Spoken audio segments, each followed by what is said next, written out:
السلام علیکم ورحمۃ اللہ تعالی وبرکاتہ۔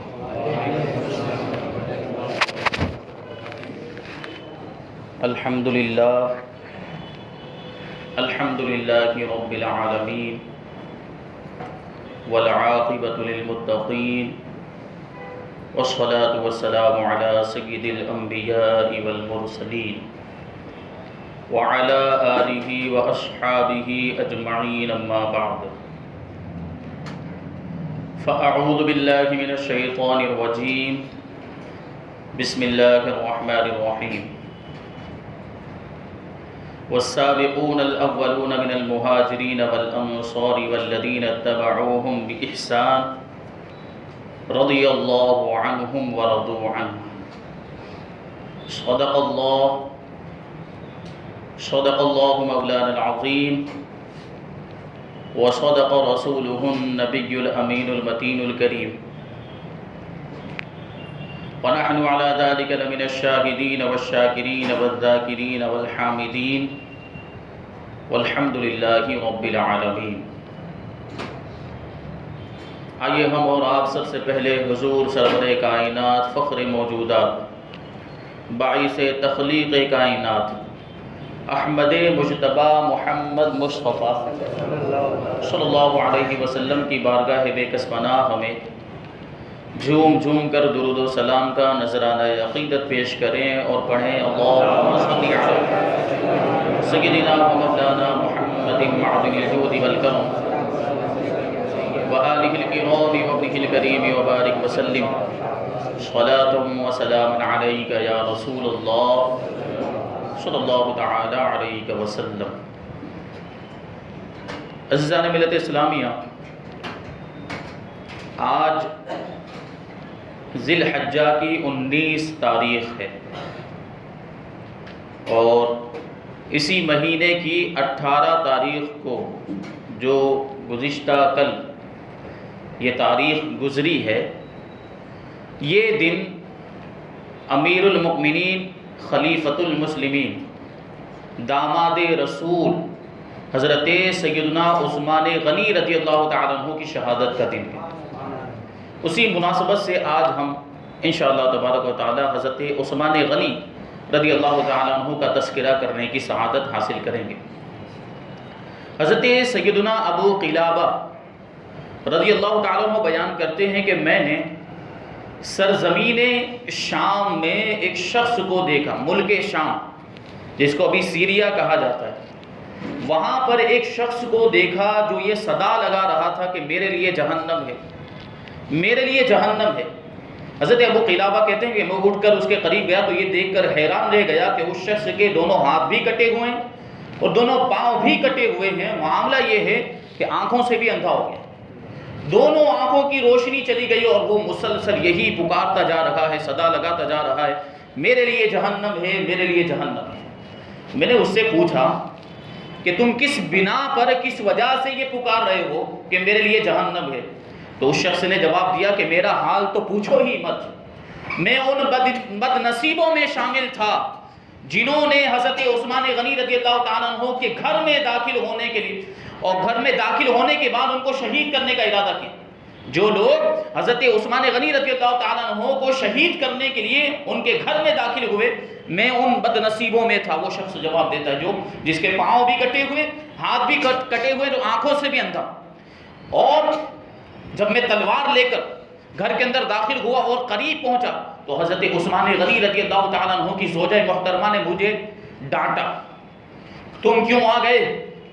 حضرت عثمان غنی رضی اللہ تعالیٰ عنہ کو شہید کرنے کے لیے؟ تو میں نے غصے میں آ کر معاذ اللہ ان بی بی صاحبہ کو ایک تھپڑ مار دی۔ حضرت عثمان غنی رضی اللہ تعالیٰ عنہ نے جب یہ دیکھا تو جلال میں آ گئے اور دعا کی میرے خلاف، یہ دعا کی کہ اللہ تیرے دونوں ہاتھوں کو اور تیرے دونوں پاؤں کو کاٹ دے اور تیری دونوں آنکھوں کو اندھا کر دے اور تجھے جہنم میں جھونک دے۔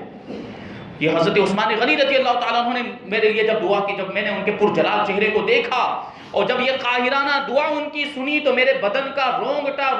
کانپنے لگا اور خوف کی وجہ سے ڈرتے ہوئے لرزتے ہوئے میں وہاں سے بھاگ کھڑا ہوا۔ حضرت عثمان غنی رضی اللہ تعالیٰ عنہ نے میرے خلاف 4 دعائیں کی تھی، ان میں سے 3 دعاؤں کی زد میں آ چکا ہوں۔ تم دیکھ رہے ہو کہ میرے ہاتھ بھی کٹ گئے ہیں، میرے پاؤں بھی کٹ گئے، آنکھوں سے اندھا ہو گیا ہوں، اب چوتھی دعا صرف میرے حق میں باقی رہ گئی، اور وہ یہ ہے کہ جہنم میں مجھے جھونک دیا جائے۔ اب مجھے اسی کا اندیشہ ہے، اسی کا خوف ہے، اسی وجہ سے میں کہتے رہتا ہوں کہ میرے لیے جہنم ہے، میرے لیے جہنم ہے۔ حضرت عثمان غنی رضی اللہ تعالیٰ عنہ کے دشمنوں کا انجام دیکھیں، جو ان کو شہید کرنے کے ارادے سے وہاں داخل ہوئے تھے، اس کا یہ انجام۔ حضرت عثمان غنی رضی اللہ تعالیٰ عنہ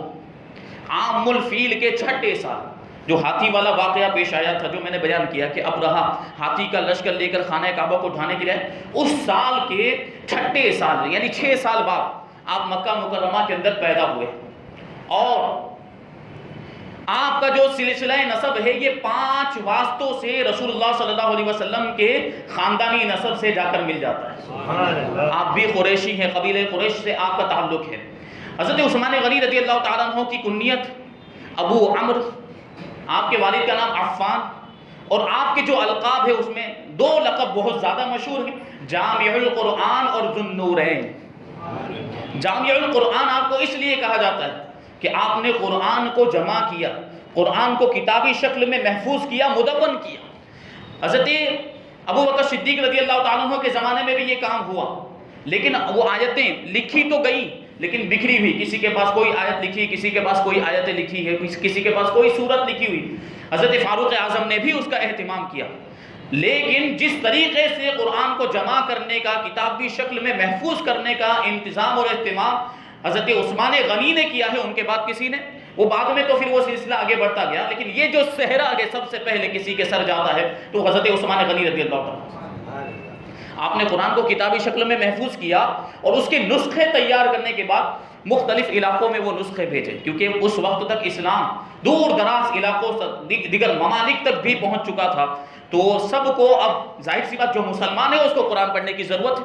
تو قرآن سب تک پہنچانا بھی ضروری تھا۔ اور حفاظ کرام کو، یعنی حفاظ کرام کی اتنی تعداد نہیں تھی کہ ان کو پوری دنیا میں بھیج دیا جاتا، اس لیے قرآن کے نسخے تیار کیے گئے، اور ان نسخوں کو کتابی شکل میں جو محفوظ تھا قرآن مجید، ان کو مختلف ملکوں میں اور مختلف علاقوں میں بھیجا گیا۔ یہ حضرت عثمان غنی کے زمانے میں ہوا، اس لیے آپ کو جامع القرآن کہا جاتا ہے۔ آپ کو ساتھ ہی ساتھ ذو النورین بھی کہا جاتا ہے، یعنی 2 نور والے۔ 2 نور والے کس وجہ سے کہا جاتا ہے؟ اس بنیاد پر کہ اللہ کے رسول صلی اللہ علیہ وسلم نے یکے بعد دیگر اپنی 2 بیٹیوں کی شادی حضرت عثمان غنی رضی اللہ تعالیٰ عنہ کے ساتھ کی۔ حضرت رقیہ کی شادی پہلے حضرت عثمان غنی رضی اللہ تعالیٰ عنہ سے ہوئی، پھر کچھ عرصے کے بعد حضرت رقیہ رضی اللہ تعالیٰ عنہ کا انتقال ہو گیا، تو حضرت عثمان غنی رضی اللہ تعالیٰ عنہ رونے لگے، بہت زیادہ روئے، تو حضور اقدس صلی اللہ علیہ وسلم نے رونے کی وجہ پوچھی کہ عثمان روتے کیوں ہو؟ تو حضرت عثمان غنی رضی اللہ تعالیٰ عنہ جواب دیتے ہیں کہ یا رسول اللہ، میں آپ کی دامادی کے شرف سے محروم ہو گیا، یعنی آپ کی محترم محترم لڑکی،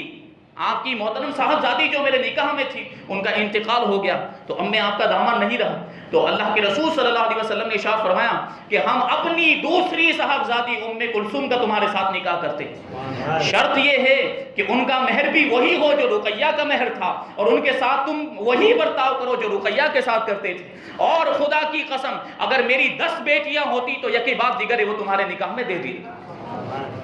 یہ شان اور یہ خصوصیت ہے، اور بیان کرنے والے بیان کرتے ہیں کہ پوری کائنات میں یہ خصوصیت صرف اور صرف حضرت عثمان غنی رضی اللہ تعالیٰ عنہ کو حاصل ہوئی ہے کہ آپ کے نکاح میں نبی کی 2 بیٹیاں آئی۔ کسی اور شخص پوری کائنات کے اندر، صرف اس امت کے اندر نہیں، پوری کائنات کے اندر کسی شخص کے نکاح میں کبھی بھی نبی کی 2 بیٹیاں نہیں رہی ہیں۔ یہ حضرت عثمان غنی رضی اللہ تعالیٰ عنہ کی خصوصیت ہے، اور پھر نبی بھی کیسے نبی، جو نبیوں کے سردار۔ اور اس سے یہ بھی پتا چلا کہ ہمارے آقا بھی نور ہیں اور آپ کی بیٹیاں بھی نور ہیں، اسی وجہ سے آپ کو ذو النورین کہا جاتا ہے۔ اور علامہ عبد الرؤف مناوی نے اس کی ایک اور وجہ بھی بتائی ہے کہ ذو النورین آپ کو کیوں کہا جاتا ہے۔ اس کی ایک وجہ یہ ہے کہ حضرت عثمان غنی رضی اللہ تعالیٰ عنہ کو جنت میں ایسی اجازت مل جائے گی، مرحمت ہو جائے گی، یا اتنے محلات عطا فرمائے جائیں گے کہ کبھی آپ اس محل میں جائیں گے تو کبھی اس محل میں جائیں گے، اور اسی وقت ایسے ہی موقع پر کہ جب آپ ایک محل سے دوسرے محل میں جائیں گے تو 2 نور کی تجلی آپ پر نازل ہوگی، اس وجہ سے آپ کو ذو النورین کہا جاتا ہے۔ یہ شان، پھر آپ کو صاحب الہجرتین بھی کہا جاتا ہے، 2 ہجرتوں والا، کیونکہ حضرت عثمان غنی رضی اللہ تعالیٰ عنہ نے حبشہ کی طرف بھی ہجرت فرمائی ہے اور مدینہ منورہ کی طرف بھی ہجرت فرمائی ہے۔ حضرت عثمان غنی رضی اللہ تعالیٰ عنہ نے 2 مرتبہ اپنی زندگی میں جنت خریدی ہے،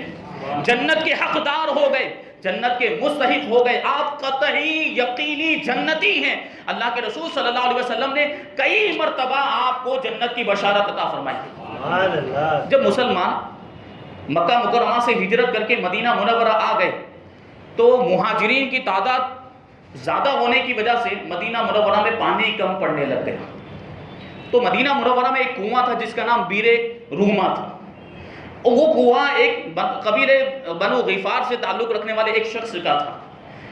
تو اس کا معاملہ یہ تھا کہ وہ پانی فری میں نہیں دیتا تھا، مفت میں نہیں دیتا تھا، ایک مد کے بدلے میں وہ 1 مشکیزہ پانی دیا کرتا تھا۔ ایک مد ایک پیمانہ ہوتا ہے جو تقریباً 800 گرام کا ہوتا ہے، یعنی اتنے گیہوں یا چاول یا کوئی دوسرا اناج لے کر جاؤ تب جا کے وہ 1 مشکیزہ پانی دیتا تھا، یعنی پانی مفت میں نہیں ملتا۔ اس کی وجہ سے مسلمانوں کو تکلیفوں کا سامنا تھا۔ تو اللہ کے رسول صلی اللہ علیہ وسلم اس شخص کے پاس تشریف لے گئے اور ارشاد فرمایا کہ یہ چشمہ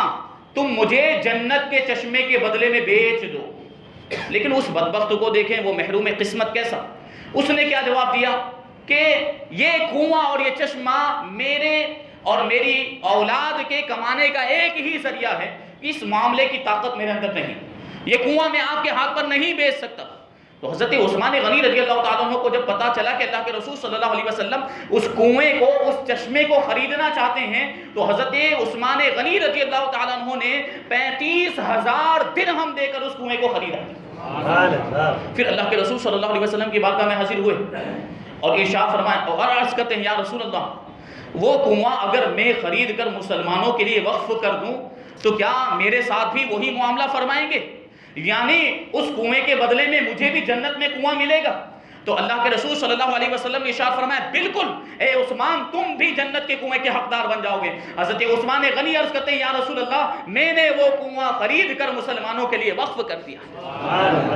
تو یہ وہ موقع ہے جب حضرت عثمان غنی رضی اللہ تعالیٰ عنہ جنت کے حقدار بن گئے۔ اس کنویں کے بارے میں ایک اور روایت ہے، حضرت شیخ عبدالحق محدث دہلوی رضی اللہ تعالیٰ عنہ نے اس کو لکھا ہے کہ یہ کنواں ایک یہودی کا تھا،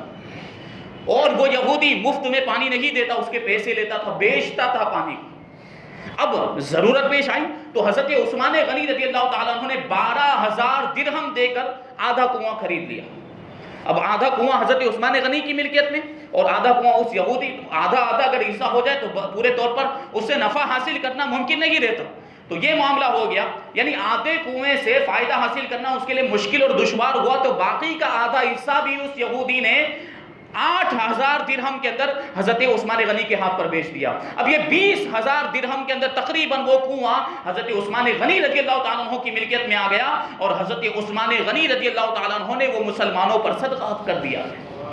یہ سخاوت کا عالم، حضرت عثمان غنی کی سخاوت بہت زیادہ مشہور ہے، اور یہ وہ کنواں ہے جسے بیر روما کہا جاتا ہے، اسے بیر عثمان بھی کہا جاتا ہے کیونکہ اس کو حضرت عثمان نے خرید کر وقف کیا، اور اسے بیر جنت بھی کہا جاتا ہے کہ اسی کنویں کو خریدنے کی وجہ سے حضرت عثمان سے جنت کا وعدہ فرمایا گیا۔ اس کے بارے میں مفتی احمد یار خان نعیمی فرماتے ہیں کہ یہ کنواں جو مسجد قبلتین ہے، 2 قبلوں والی جو مسجد مدینہ منورہ کے اندر، اس کے شمالی جانب، اتری جانب یہ کنواں واقع ہے، جس کو بیر عثمان اور بیر روما بھی کہا جاتا ہے۔ اللہ تبارک و تعالی ہم سب کو اس کی زیارت نصیب فرمائے۔ آمین۔ یہ بڑا برکت والا کنواں، حضرت مفتی احمد یار خان نعیمی شاہ فرماتے ہیں اس کا پانی بہت زیادہ میٹھا،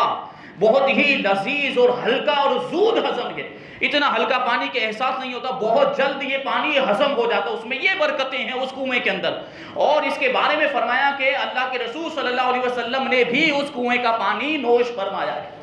ایک مرتبہ یہاں سے اللہ کے رسول صلی اللہ علیہ وسلم گزر رہے تھے اس کنویں کے پاس سے، تو لوگوں نے کہا کہ یا رسول اللہ، یہ وہی کنواں ہے جو عثمان نے خرید کر مسلمانوں کے لیے وقف کیا ہے۔ اللہ کے رسول صلی اللہ علیہ وسلم نے فوراً وہیں پر دعا فرمائی، اے اللہ عثمان کے لیے جنت لازم فرما دے، اور پھر اس کنویں کا پانی منگوا کر نوش فرمایا، اور ارشاد فرمایا کہ ان قریب اس وادی کے اندر بہت سے چشمے ہوں گے، بہت سے کنویں ہوں گے جو بہت زیادہ میٹھے ہوں گے، لیکن ان سب میں سب سے زیادہ میٹھا کسی کنویں کا پانی ہوگا تو وہ اس کنویں کا ہوگا جس کو عثمان نے خرید کر وقف کیا۔ اس طریقے سے ایک مرتبہ حضرت عثمان نے جنت کو خریدا، جنت کے حقدار ہوئے۔ اور دوسرا موقع جس وقت حضرت عثمان غنی رضی اللہ تعالیٰ عنہ جنت کے حقدار ہوئے وہ جنگ تبوک کا موقع ہے۔ حضرت عبد الرحمن ابن خباب رضی اللہ تعالیٰ عنہ سے روایت، ترمذی شریف کے اندر یہ روایت موجود ہے کہ جنگ تبوک کا جو موقع ہے جب یہ جنگ ہجری 9 میں پیش آئی، اور یہ ایسا غزوہ ہے جو نبی کریم صلی اللہ علیہ وسلم کا آخری غزوہ، اس کے بعد اللہ کے رسول صلی اللہ علیہ وسلم نے کسی غزوے میں شرکت نہیں فرمائی۔ اور جب یہ جنگ کا موقع آیا، یہ جس وقت جس زمانے میں یہ جنگ ہوئی، بڑا قحط سالی کا زمانہ تھا، تنگی کا زمانہ، مسلمان بڑی غربت اور افلاس کا شکار تھے، اور پانی کی کمی ہو گئی، جنگ کا اسباب نہیں، جنگ کے ہتھیار نہیں، سواریاں نہیں، جانور نہیں ہیں، تو ایسے موقع پر یہ جنگ کا موقع پیش آیا۔ اور اس میں جو صحابہ کرام شریک ہوئے تھے اس جنگ میں 40,000 سے لے کر 70,000 تک صحابہ کرام اس جنگ میں شریک ہوئے تھے۔ اب اس سب کو تیار کرنا، ان سب کے لیے سواریوں ہتھیاروں کا انتظام کرنا بڑا مشکل مرحلہ تھا، بڑا مشکل معاملہ تھا۔ اللہ کے رسول صلی اللہ علیہ وسلم کھڑے ہوئے اور صحابہ کرام کے درمیان تقریر کرتے ہوئے، لوگوں کو ترغیب دلاتے ہوئے ارشاد فرمایا کہ کون ہے جو جیش عسرت کو تیار کرتے، یعنی تنگی والے لشکر کی تیاری کرے، اسے سامان مہیا کرے، سواریاں مہیا کرے۔ حضرت عثمان غنی رضی اللہ تعالیٰ عنہ کھڑے ہوئے، عرض کرنے لگے یا رسول اللہ، پورے ساز و سامان کے ساتھ 100 اونٹ میرے ذمے ہیں، میں اپنی طرف سے 100 اونٹ، اور صرف اونٹ نہیں پیش کر رہی، پورا ساز و سامان بھی، وہ پالان جو اس کے اوپر رکھا جاتا ہے اور دیگر چیزیں جو اونٹ کی سواری کے لیے ضروری ہوتی، وہ سارا سامان بھی حضرت عثمان نے اپنے ذمے لے لیا، یہ 100 اونٹ کی ذمہ داری لی۔ پھر اللہ کے رسول صلی اللہ علیہ وسلم نے دوبارہ ارشاد فرمایا کہ کون ہے جو جیش عسرت کو تیار کرے، تو پھر حضرت عثمان غنی کھڑے ہو گئے اور عرض کرتے ہیں یا رسول اللہ 200 اونٹ ساز و سامان کے ساتھ میری طرف سے۔ پھر حضرت عثمان غنی رضی اللہ تعالیٰ عنہ بیٹھ گئے، تو تیسری مرتبہ اللہ کے رسول صلی اللہ علیہ وسلم کھڑے ہوئے اور پھر ارشاد فرمایا کہ کون ہے جو لشکر کو تیار کرے، تو تیسری مرتبہ بھی حضرت عثمان غنی کھڑے ہو گئے اور عرض کرتے ہیں یا رسول اللہ 300 اونٹ ساز و سامان کے ساتھ میرے ذمے۔ اب اس کا یہ مطلب نہیں کہ پہلے 100 کہا، پھر 200 کہا، پھر 300 کہا تو ٹوٹل 300 ہوئے، نہیں، وہ 100 الگ، 200 الگ اور 300 الگ، یعنی ٹوٹل 600 اونٹ اپنے ذمے پر لیے حضرت عثمان غنی رضی اللہ تعالیٰ۔ مفتی احمد یار نعیمی ارشاد فرماتے ہیں کہ یہ تو اعلان کیا تھا حضرت عثمان غنی نے کہ میں 600 اونٹ ساز و سامان کے ساتھ اللہ کے رسول کی بارگاہ میں پیش کروں گا، یہ اعلان کیا تھا، لیکن جب پیش کرنے کا وقت آیا، جب پیش کرنے کی باری آئی تو 950 اونٹ ساز و سامان کے ساتھ حضرت عثمان غنی نے جو ہے کہ اللہ کے رسول کی بارگاہ میں پیش کیے، اس کے ساتھ 50 گھوڑے بھی اور اس کے ساتھ 1000 اشرفیاں بھی، اور پھر تھوڑی دیر کے بعد 10,000 اشرفیاں اللہ کے رسول کی بارگاہ میں پیش کی۔ یہ کردار ہے، یہ سخاوت۔ ہمارے یہاں کا معاملہ ہوتا ہے جب کسی چیز کا چندہ ہونے لگتا ہے تو لوگ خوب بڑھ چڑھ کے چندہ لیں، میری طرف سے اتنے، میری طرف سے اتنے، اور جب دینے کی باری آتی ہے تو پھر ان کو بھاری پڑتا ہے، اور پھر کم کرنے کی کوشش کرو۔ بعض لوگوں کا معاملہ یہ ہوتا ہے کہ پہلے وعدہ کر چکے لیکن پھر بعد میں دیتے نہیں۔ اور حضرت عثمان غنی کی سخاوت کی شان دیکھیں کہ جب اعلان کیا تھا تو 600 اونٹ کا اعلان کیا، لیکن جب دینے کی باری آئی تو 950 اونٹ دے رہے ہیں، اور صرف اونٹ ہی نہیں دے رہے، ان کے ساتھ گھوڑے بھی دے رہے ہیں اور اشرفیاں اور درہم بھی اللہ کے رسول کی بارگاہ میں پیش کر رہے ہیں۔ یہ سخاوت کا علم۔ تو اس وقت اللہ کے رسول صلی اللہ علیہ وسلم نے ارشاد فرمایا کہ اب عثمان جو بھی کرے اس پر کوئی مواخذہ نہیں، اس کی کوئی پوچھ گچھ نہیں ہوگی، اس کے لیے تو جنت واجب ہو گئی۔ یہ دوسرا موقع تھا جب حضرت عثمان غنی رضی اللہ تعالیٰ عنہ نے جنت خرید لی۔ اب اس کا یہ مطلب نہیں کہ حضرت عثمان کو گناہ کرنے کی اجازت مل گئی۔ پہلے تو تربیت دیکھیں آپ کہ تربیت کس نے فرمائی، اللہ کے رسول نے تربیت فرمائی اور ان کے سینے پہ ہاتھ رکھ کے ارشاد فرمایا کہ اب عثمان جو بھی عمل کرے اس پر کوئی مواخذہ نہیں ہے۔ اس کا مطلب یہ ہے کہ اب عثمان کوئی گناہ کا کام کریں گے ہی نہیں، اب ایسا ہی کام کریں گے جو جنت میں لے جانے والا۔ یہ شان ہے حضرت عثمان غنی رضی اللہ تعالیٰ عنہ کی۔ اور دیکھیں آپ اللہ کے رسول صلی اللہ علیہ وسلم سے کیسی محبت فرماتے تھے، سنت پر عمل کرنے کا جذبہ، ایک ایک ادا پر، اور رسول اللہ صلی اللہ علیہ وسلم کی ایک ایک سنت پر کیسے عمل کیا کرتے تھے۔ ایک مرتبہ آپ مسجد نبوی کے دروازے پر بیٹھ گئے اور بکری کی دستی کا گوشت منگوایا، پھر اس گوشت کو کھایا اور تازہ وضو کیے بغیر نماز ادا فرمائی۔ لوگوں نے پوچھا ایسا کیوں کیا؟ تو حضرت عثمان غنی ارشاد فرماتے ہیں ایک مرتبہ رسول اللہ صلی اللہ علیہ وسلم نے بھی ایسا کیا تھا، مسجد نبوی کے دروازے پر بیٹھ کر بکری کی دستی کا گوشت تناول فرمایا تھا، پھر تازہ وضو کیے بغیر ہی نماز ادا فرمائی تھی، صرف اس سنت پر عمل کرنے کے لیے میں نے ایسا کیا ہے۔ روایت میں ہے کہ ایک مرتبہ حضرت عثمان غنی رضی اللہ تعالیٰ عنہ وضو کرتے ہوئے مسکرانے لگے، اچانک، بظاہر کوئی وجہ نہیں تھی مسکرانے کی۔ لوگوں نے پوچھا کہ اے امیر المؤمنین کیوں مسکراتے ہیں؟ تو حضرت عثمان غنی رضی اللہ تعالیٰ عنہ نے ارشاد فرمایا کہ ایک مرتبہ اسی جگہ پر اللہ کے رسول صلی اللہ علیہ وسلم وضو فرمانے کے بعد مسکرائے تھے، صرف اس سنت پر عمل کرنے کے لیے میں بھی مسکرا رہا، ورنہ بظاہر کوئی وجہ نہیں، یہ سنتوں پر عمل کرنے کا جذبہ۔ آپ کی حیا کا معاملہ یہ تھا کہ اللہ کے رسول صلی اللہ علیہ وسلم نے ارشاد فرمایا کہ عثمان سے فرشتے بھی حیا کرتے ہیں،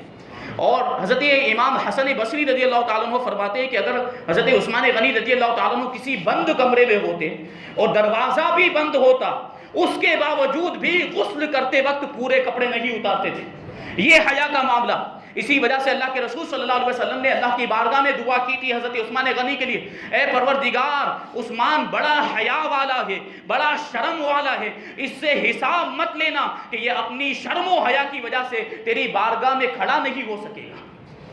یہ دعا کی اللہ کے رسول صلی اللہ علیہ وسلم نے، اور نبی پاک صلی اللہ علیہ وسلم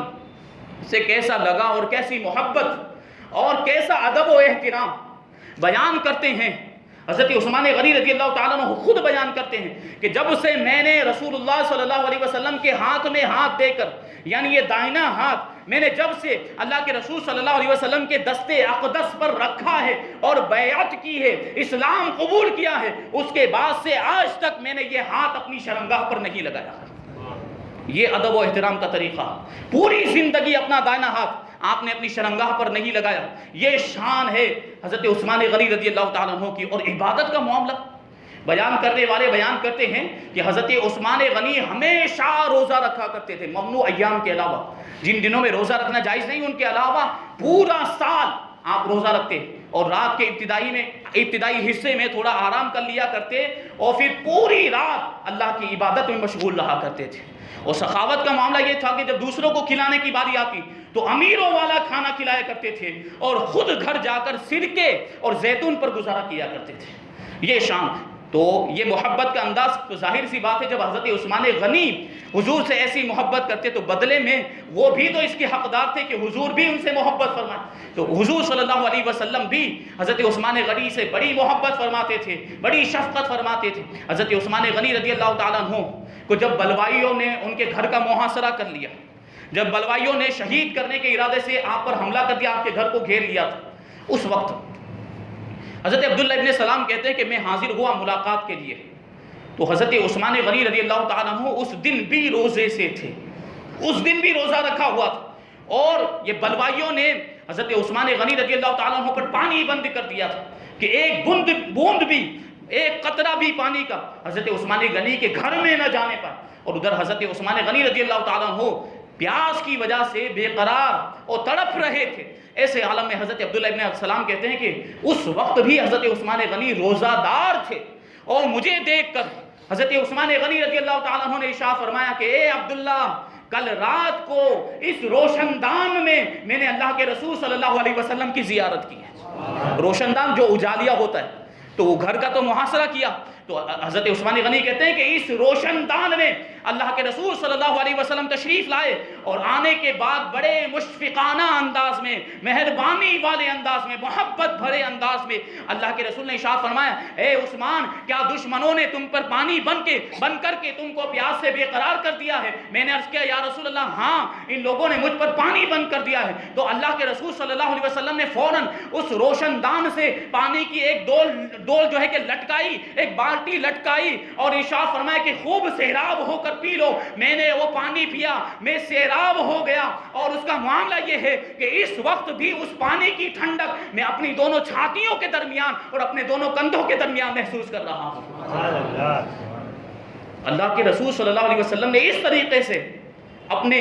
پیارے کی مدد فرمائی۔ پھر یہ ہوا کہ اللہ کے رسول صلی اللہ علیہ وسلم نے ارشاد فرمایا، ان شئت نصرت علیہم وان شئت افطرت عندنا، اے عثمان اگر تم چاہو تو دشمنوں کے خلاف تمہاری مدد کر دیں، اور اگر تم چاہو تو ہماری بارگاہ میں آ کر اپنا روزہ افطار کرو۔ حضرت عثمان غنی جواب دیتے ہیں، وہ جواب سب کو معلوم ہوگا، عرض کرتے ہیں یا رسول اللہ آپ کی بارگاہ پر انوار میں حاضر ہو کر روزہ افطار کرنا مجھے سب سے زیادہ محبوب اور پیارا ہے۔ حضرت عبداللہ ابن سلام کہتے ہیں کہ پھر میں رخصت ہو کر وہاں سے چلا گیا، اور اسی روز بلوائیوں نے حضرت عثمان غنی رضی اللہ تعالیٰ عنہ کو شہید کر دیا۔ حضرت عثمان غنی رضی اللہ تعالیٰ عنہ 18 ذی الحجہ ہجری 35 میں آپ شہید ہوئے، اور 12 سال تقریباً آپ نے خلافت کا فریضہ انجام دیا، مسند خلافت کو رونق جو ہے کہ بخشی، اور تقریباً آپ کی عمر 82 سال کی تھی۔ آپ نے اپنے انتقال سے پہلے کی اپنی قبر کی نشاندہی فرما دی تھی۔ ایک مرتبہ حضرت عثمان غنی رضی اللہ تعالیٰ عنہ وہاں سے تشریف لے جا رہے تھے، جنت البقیع کی اس جگہ سے آپ تشریف لے جا رہے تھے جہاں پر آپ کو آج دفن کیا گیا، جس کو حش کوکب کہا جاتا ہے، اس جگہ کو حش کوکب۔ وہاں آپ رک گئے اور اپنے ساتھیوں سے ارشاد فرمایا کہ ان قریب یہاں پر ایک شخص دفن کیا جائے گا،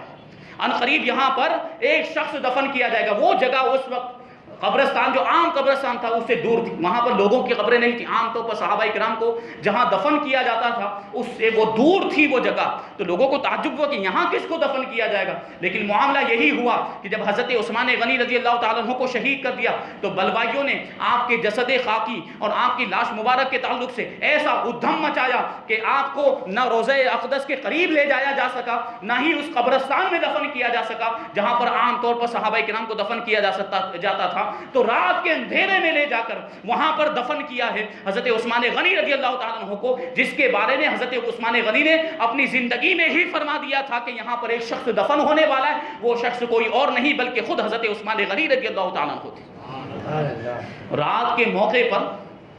جب صحابہ کرام اور دیگر حضرت عثمان غنی رضی اللہ تعالیٰ عنہ کو اندھیرے میں تاریکی میں لے کر دفن کرنے کے لیے جب لے گئے اور قبرستان کے اندر،